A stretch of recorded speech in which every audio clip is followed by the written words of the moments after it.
نماز اسلام کا ستون ہے اور ہر مسلمان کی زندگی میں خاص اہمیت رکھتی ہے، لیکن اکثر لوگ نماز پڑھتے ہوئے کچھ ایسی غلطیاں کر جاتے ہیں جو ان کی عبادت کی قبولیت پر اثر انداز ہو سکتی ہے۔ یہ مضمون ان 5 اہم غلطیوں پر روشنی ڈالتا ہے جن سے نماز کے دوران بچنا چاہیے۔ سب سے پہلی اور اہم غلطی ہے خشوع کی کمی۔ نماز کا اصل مقصد اللہ کے سامنے عاجزی اور مکمل توجہ کے ساتھ کھڑا ہونا ہے، لیکن بہت سے لوگ ذہنی توجہ نماز میں نہیں دے پاتے اور ان کے خیالات کہیں اور چلے جاتے ہیں۔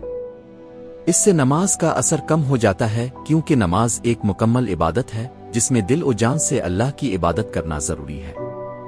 دوسری غلطی نماز کو جلدی جلدی پڑھنا ہے۔ روزمرہ کی مصروفیات کے باعث ہم اکثر نماز کو جلدی مکمل کرنے کی کوشش کرتے ہیں، جو کہ غلط ہے۔ نماز میں ہر رکعت رکوع اور سجدے کو سکون اور آرام سے ادا کرنا چاہیے تاکہ روحانی سکون حاصل ہو۔ حضور صلی اللہ علیہ وسلم نے بھی نماز کو آرام سے ادا کرنے کی تاکید فرمائی ہے۔ تیسری اہم غلطی ہے نماز کے ارکان اور حرکات میں کوتاہی۔ صحیح طریقے سے ہاتھوں کا رکھا جانا، رکوع اور سجدے کی درست حالت میں ہونا، یہ سب نماز کے بنیادی ارکان میں شامل ہے۔ اگر حرکات میں کوتاہی رہ جائے تو نماز مکمل نہیں ہوتی۔